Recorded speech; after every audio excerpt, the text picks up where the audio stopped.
All right, hello once again. This is Jeff Scott of Rankin Technical College, and we've been going over the PowerPoint presentations for Murox ASP.NET 4.6 with C# 2015, 6th edition. And we're to the end of the book, toward the end of the book. We're in Chapter 25 of 25. And the authors start talking here on pages 866 and 867 about the MVC, the Model View Controller Design Pattern. And as it says, the MVC pattern works by breaking an application into component parts. So this is a diagram. Now, there are comparisons that could be made here that say when you are working in the world of the web, that what you should do is you should take your website as you're creating it, and you should take your content that you're working on, and that should be in your .html files. You should take the presentation and put them in your .css files, and you should take your logic and put your logic into your JavaScript files. Well, here they're also talking about a separation of concerns, because what this model view controller design pattern is attempting to do is to break an application into its component parts so that it's easier to code, test, and maintain. So let's not take it with the MVC, let's start with the C. So the browser makes a request, and the request goes to the controller. The controller has also been likened to a traffic cop, because the controller is in charge of coordinating the model and the view. In other words, the model and the view do not talk directly to one another, all right? But the browser sends a request to the controller figures out what to do with it. Typically what it's going to do is it's going to ask the model to provide it with information. The model typically will have to go to a data store, whether that's a database or something else. That data store will give information back to the model, which will give it back to the controller, which will give it to the view, which will then present it as an HTTP response to the user. So the controller receives the HTTP request from the browser, decides what data to get from the model, then sends the data from the model to the appropriate view. The model, as you'd probably guess, is in charge of the data. Specifically, it gets and updates the data in the data store. And again, that data might be a database and it might be something else. The view is in charge of the user interface. Specifically, the view creates the HTML that the application sends to the browser in response to the browser's HTTP request. Now, they also show the view model there, which is an optional component that can be used, and if it is used, it's in charge of transferring the data retrieved by the controller to the view.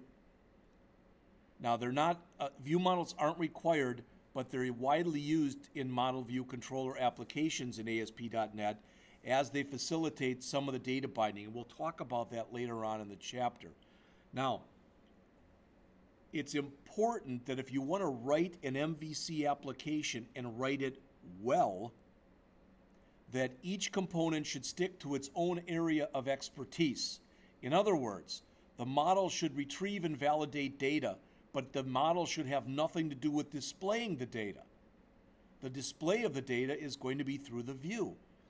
Similarly, the controller should move data between the model and the view, but the controller shouldn't apply any business rules or logic to that data. When you set it up this way, it makes your application more testable, and it makes it easier to change, swap out whatever you have to do with any one of those components without affecting the other components. So the model view controller, as mentioned on page 867, it's a design pattern that breaks the web application into component parts to make them easier to code, test, and maintain. It consists of the model, which are the files that contain the data access code, the business logic, and the data validation code. So you could kind of look at it as being almost like the JavaScript on a web page where it's got the logic, etc. in it. You've got the view that consists of the files that create the HTML for the user interface and return a response. Some ways you could look at that as kind of being the CSS. And you've got the controller. And I don't know exactly what the controller equates to, but ideally you understand what we're talking about. Now, as far as, so those are the components. As far as the benefits of MVC, the first one that's up there I've already mentioned to you. It's that separation of concerns. So you could have different parts of your design team. One part of the design team, for example, the designers could work on the views. They wouldn't have to know anything necessarily about how to code, what MVC is, etc. They could just be concerned with a great user interface, which is what the view is all about. On the other hand, the developers could work on the controllers. And you could have your database people working on the models. All right? So even if you're more both a designer and a developer using MVC, so you work for a small shop where you wear all the hats, you can more easily make changes. For example, if you decide to change your data store from one relational database management system to another, maybe you were using MySQL because it's open source and it's free, but now you decided that your whole company is going to Microsoft and you want to go to SQL Server. You should only have to change the model. Now, the MVC structure can be, and probably is, more complex in nature, as everything is broken into pieces. But if you follow the conventions as far as how to name the pieces, where to put the pieces, etc., everything gets, for lack of better words, hooked up for you. So there can be actually less code to write and fewer configuration files to edit. The HTML that's actually produced here, get rid of that, sorry about that. So the HTML that's produced by the MVC frameworks is concise. So it's easier for you to utilize it along with JavaScript libraries, things like jQuery. It can also improve page load performance.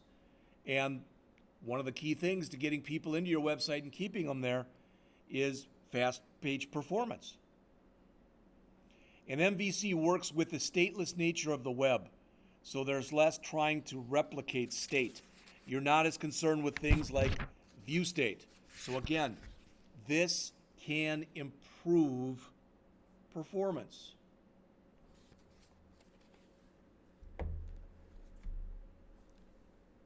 Check my time here. I'm at 8 minutes. I'm going to stop right here and then start up again on page 868 as we go through the shopping cart as an MVC application. Be right back.